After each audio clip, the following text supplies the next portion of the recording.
हाय viewers, big beauty और health में आपका स्वागत है। आज जिस टॉपिक को हम कवर करने जा रहे हैं वो है bipolar disorder. Bipolar disorder is a brain disorder. ये यानी कि एक मनोरोग है जो हमारे ब्रेन को इफ़ेक्ट करता है। बाइपोलर डिसऑर्डर जो है वो इसमें जो है हमारे दो प्रकार के जो है वो बिहेवियर जो है वो देखने में मिलते हैं हमारे को। Bipolar disorder is a combination और ए साइकिल ऑफ मीनिया और डिप्रेशन। यानी इसमें हम दो तरह के साइकिल जो है वो ऑब्जर्व करते हैं, एक है मीनिया और दूसरा है डिप्रेशन। ये दोनों ही चीज़ें जो है वो इसमें जो है वो देखने में आती हैं। जैसा कि इसका नाम है बाईपोलर। बाई का मतलब दो और पोलर का मतलब यानी कुछ ऐसी चीज़ का कम्बिनेशन जो एक दूसरे से डायगोनिकली अपोजिट है, यानी एक दूसरे से बिल्कुल भिन्न है। जैसे नॉर्थ पोल और साउथ पोल एक दूसरे से बिल्कुल अपोजिट। जब कोई चीज़ बिल्कुल ही दूसरे से भिन्न दिखानी हो, भिन्न बतानी हो, तो हम जो इस वर्ड्स का ज़्यादातर उपयोग करते हैं। तो यही अगर इसके अंग्रेज़ी के नाम से ही हम समझ लेंगे कि कुछ ऐसी चीज़ है जो कि दो है, it is two in number but it has different all together meanings. तो इसमें दो तरह के आपको बिहेवियर मिलेंगे, एक मीनिया और एक डिप्रेशन। लेकिन इसको समझने से पहले हमें मीनिया और डिप्रेशन दोनों को समझना होगा कि मीनिया और डिप्रेशन आखिर होता क्या है।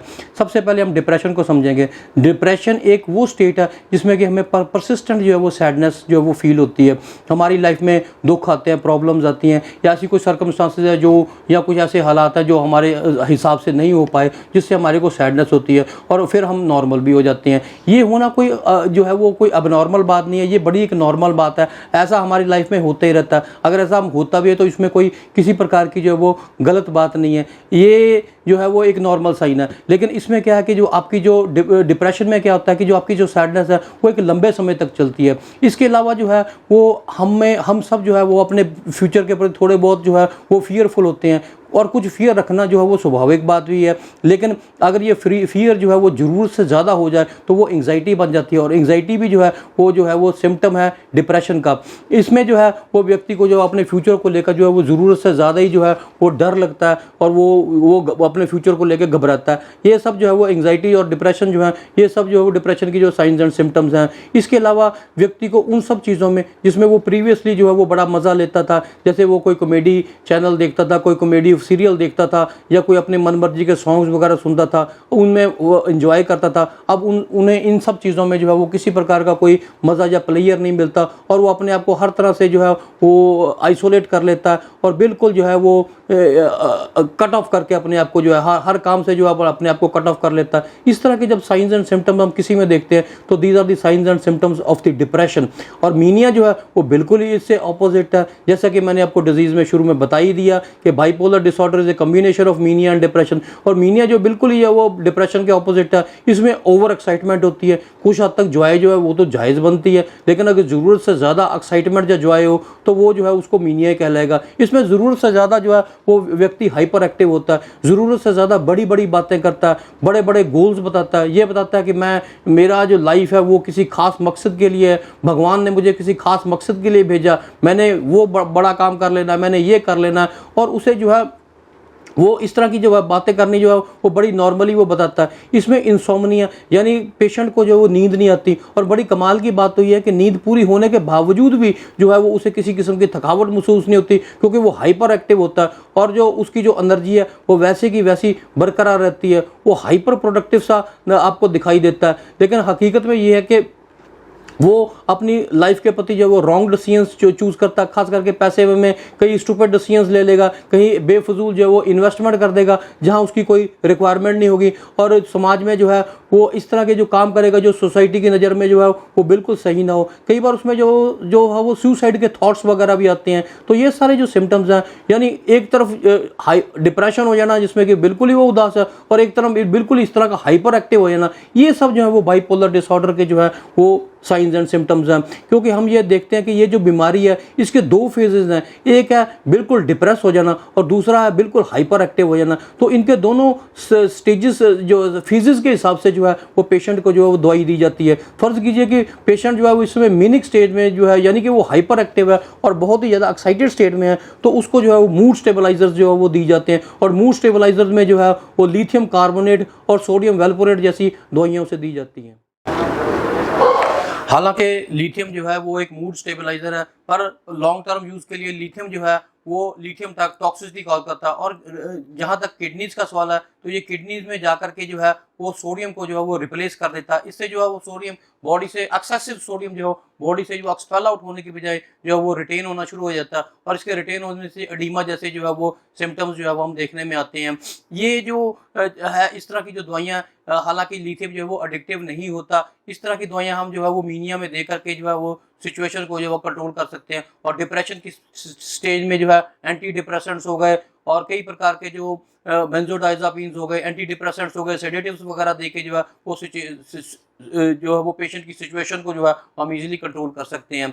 ये डिसऑर्डर के बारे में जो है मैंने अपनी वीडियो में बताने का जो मेरा लक्ष्य है वो लोगों को मेनली जो है वो साइकेट्री के प्रति अवेयर करना जो मेरा जो एक लक्ष्य है वो इस वीडियो को बनाने के लिए। मोस्टली क्या होता है कि हमें कोई अगर खांसी जुकाम भी हो गई या छोटी मोटी कोई प्रॉब्लम है, वायरल है, हालांकि उसने 2-3 दिन में वैसे ही ठीक हो जाना, फिर भी हम डॉक्टर से जाके जो है वो प्रिस्क्रिप्शन जो है वो या कोई मेडिसिन वगैरह लेते हैं। हालांकि इसमें कोई बुरी बात नहीं है कि अगर आप डॉक्टर के पास जाके ले रहे हैं, पर दूसरी तरफ ये है कि हमारी लाइफ में जैसे कोई सडन कोई ट्रेजेडी होती है या कोई मिसहैप होता है और हमारी जो मेंटल कंडीशन है और हमारे जो हालात हैं, हालात भी हमारे bad to worse and worse to worst हो रहे हैं, और इसी तरह हमारी जो मेंटल कंडीशन है वो भी it is going from bad to worse and from worse to worse. लेकिन हम जो है वो किसी डॉक्टर किसी साइकेट्रिस्ट के पास ना जाना जो है वो अपनी जो है वो साइकेट्रिस्ट के पास जाना वो अपनी शान के खिलाफ समझते हैं। हम ऐसा समझते हैं कि शायद उसके पास जाना जो है वो हमारे पागलपन को शो करता है कि क्या मैं अगर उसके पास जाऊंगा तो शायद मैं कोई पागल हूँ। लेकिन ये जो है वो लोगों की जो धारणा वो बिल्कुल गलत है।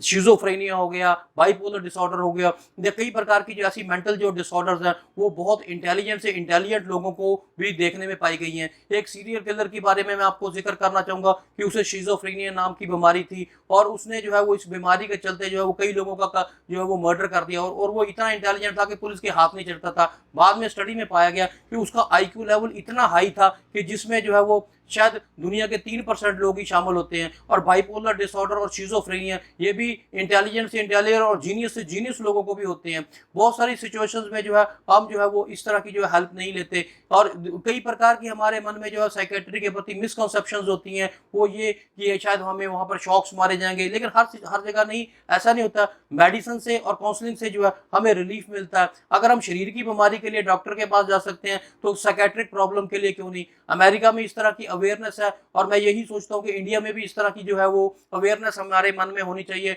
और हम जाके जो है वो डॉक्टर से जो से जो परामर्श लेके कोई ना कोई अपनी दवाई या अपना मेडिसिन और अपना ट्रीटमेंट स्टार्ट कर सके।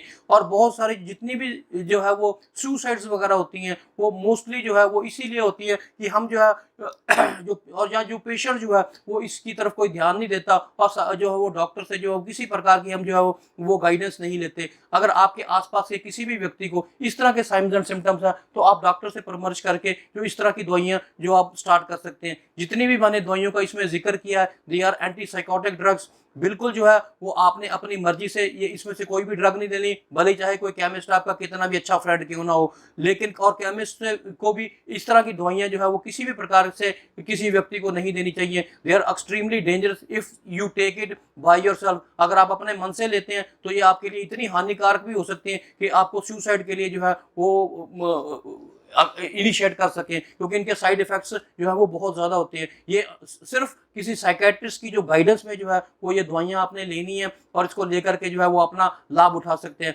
एट लास्ट मैं ये कहना चाहूँगा कि बहुत सारे लोग जो है वो इस चैनल पर आते हैं। जैसे मान लीजिए कि आप ये वीडियो देख रहे हैं तो इस वीडियो को देखने का आपका यही मोटिवेटिंग था कि आप बाइपोलर डिसऑर्डर के बारे में जानना चाहते थे। बहुत सारे लोग जो है वो इस तरह के जो है वो हेल्थ चैनल्स पर आते हैं और पर्टिकुलर वीडियो देखते हैं और ये नहीं समझते कि किसी भी चैनल को जो है वो सब्सक्राइब करना जो है वो उनकी फ्यूचर नीड्स के लिए कितना उनके लिए रिक्वायर्ड है। इन दी सेंस के हम बहुत सारी एलिमेंट्स, बहुत सारी डिजीजेस को अवॉइड कर सकते हैं हम कुछ नॉलेज लेकर के। अगर हम राइट स्टेप्स लें रिगार्डिंग डाइट, न्यूट्रिशन और एक्सरसाइज के, तो हम बहुत सारी डिजीजेस को जो है वो पहले ही अवॉइड कर सकते हैं इससे पहले कि वो हमें कोई ज़्यादा हार्म कर सके। इसीलिए कोई ना कोई चैनल आप सब्सक्राइब करके जो है वो आप बेनिफिट उठा सकते हैं। तो एट लास्ट मैं यही कहूँगा कि अगर आपको मेरी दी गई इन्फॉर्मेशन अगर अच्छी लगती है तो kindly subscribe my channel and support me in future. Thank you.